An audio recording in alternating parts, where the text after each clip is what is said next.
Hi అండి, అందరికీ నమస్తే. తెలుగు రెసిపీస్ ఫర్ ఆల్ ఛానల్లో మనకి ఈరోజు చిక్కుడుకాయ రెసిపీ గ్రేవీతో ఎలా తయారు చేసుకోవాలో చూపిస్తున్నానండి. ఇది సింపుల్గా ఈజీగా తయారు చేసుకోవచ్చు. ఇది మనకి చిక్కుడుకాయలు మనకి మామూలుగా కాయల్లాగా కాకుండా దీన్ని కొంచెం మెత్తగా గ్రేవీగా ఎలా తయారు చేసుకోవాలో చూడొచ్చు. దీంట్లో మనకి బెనిఫిట్స్ ఏంటంటే పిల్లలు కూడా ఈజీగా తినడానికి బాగుంటుందండి. ఇది మనకి రోటీలో కానీ రైస్లో కానీ చాలా బాగుంటుంది. మీరు ఒకసారి నేను చేసినట్టుగా ఈ విధంగా ట్రై చేసి చూడండి. టేస్ట్ మాత్రం చాలా బాగా వచ్చింది. ఇప్పుడు మీరు చిక్కుడుకాయలని ఒక 1/4 కిలో చిక్కుడుకాయలు ఫ్రెష్గా ఉన్నవి తీసుకోండి. ఇప్పుడు మనకి సంక్రాంతి టైంలో తప్పకుండా మనకి చిక్కుడుకాయలు దొరుకుతాయి. ఇప్పుడు లేతగా ఉన్నవి చిక్కుడుకాయలు కొన్ని తీసుకోండి, ముదురుగా కాకుండా మంచి గ్రీన్గా ఉన్నవి తీసుకోండి. గింజలు ఎక్కువగా ఉన్నా తక్కువగా ఉన్నా ఈ కూర బాగుంటుంది. ఇప్పుడు దీంట్లో కొంచెం లైట్గా సాల్ట్, టీ స్పూన్ కంటే తక్కువగా కొంచెం సాల్ట్ వేసుకొని మీరు దీన్ని కుక్కర్లో ఒక 2 విజిల్స్ వచ్చేంత వరకు ఉడికించుకోండి. ఈలోపు మనం ఒక కళాయిలో ఒక 2 స్పూన్ల ఆయిల్ వేసేసి ఉల్లిపాయలని దోరగా ఫ్రై చేసుకోండి. మరీ ఎక్కువగా కాకుండా కొంచెం దోరగా ఫ్రై చేసుకోండి. దీంట్లోనే 2 టమాటాలు కూడా కొంచెం ఆయిల్లో ఫ్రై చేసుకోండి. ఇది మనకి గ్రీన్ కలర్ గ్రేవీగా వస్తుందండి. చాలా బాగుంటుంది కూర మాత్రం.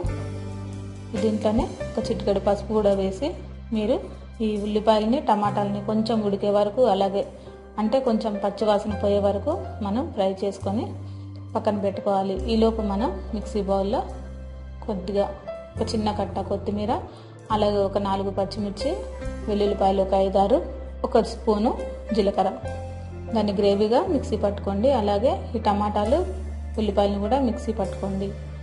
ఈలోపు మనం కొద్దిగా 2 దాల్చిన చెక్క, కొద్దిగా షాజీరా, లవంగాలు వేసుకోండి. వేసిన తర్వాత దీంట్లో మనం ఈ గ్రేవీని వేసుకోవాలి. టమాటా అలాగే ఉల్లిపాయల గ్రేవీని మిక్సీ పట్టుకున్నాం కదండి, ఆ గ్రేవీని దీంట్లో వేసుకొని కొంచెం పచ్చివాసన కొద్దిగా, అంటే మనకి వేయించినప్పుడు కొంచెం పచ్చివాసన పోతుంది. ఇది ఒక 5 నిమిషాల పాటు లో ఫ్లేమ్లో అలా వేయించుకుంటే ఇంకొంచెం టేస్ట్ బాగుంటుంది. దీంట్లోనే ఒక చిన్న టీ స్పూను ధనియాల పౌడరు, అలాగే గరం మసాలా పౌడర్ వేసుకోండి. వేసిన తర్వాత ఈ చిక్కుడుకాయలని ఉడికించి పెట్టుకున్నాం కదండి, ఒక 2 విజిల్స్ అయితే చక్కగా ఉడికిపోతాయి. ఇది మనకి చిక్కుడుకాయలనే ఉండదండి, ఇది కొంచెం మన గ్రేవీ లాగా మెత్తగా చేసేసుకోవాలి దీంట్లోనే. ఎందుకంటే మనకి చిక్కుడుకాయలు లాగా ఉంటే కొంచెం తినడానికి అంతగా మనకి బాగుండదు. కలుపుతున్నప్పుడే మనకి మెత్తగా అయిపోతాయి ఈ చిక్కుడుకాయలు అన్నవి. కొంచెం ఒక స్పూను, మనం స్పూన్లో 1/2 స్పూన్ వేసుకోండి. వేసుకొని ఉప్పు వేసుకోండి. దీంట్లోనే మనం పచ్చిమిర్చి కచ్చాపచ్చాగా మిక్సీ పట్టుకున్నాం కదండి, పచ్చిమిర్చి గ్రేవీని కూడా దీంట్లో వేసేసుకోండి. ఇవన్నీ వేసిన తర్వాత ఒక 5 నిమిషాల పాటు లో ఫ్లేమ్లో మీరు మూత పెట్టేసి కొంచెం ఆయిల్ మనకి బయటకు వచ్చేంత వరకు ఉడికించుకోవాలి. చూసారు కదా, ఈ విధంగా ఎంత చక్కగా రెడీ అయిపోయిందో చూడండి.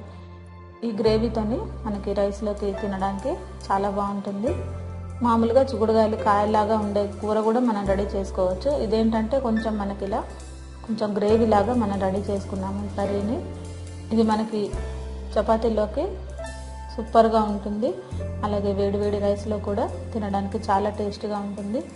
చిక్కుడుకాయలు అన్నవి మనకి ఇప్పుడు ఈ సంక్రాంతి టైంలో అవైలబుల్గా ఉంటాయి.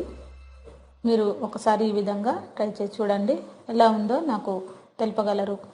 ఈ రెసిపీ మీకు నచ్చినట్లయితే లైక్ చేయండి, షేర్ చేయండి, సబ్స్క్రైబ్ చేయండి. అందరికీ థ్యాంక్ యూ అండి.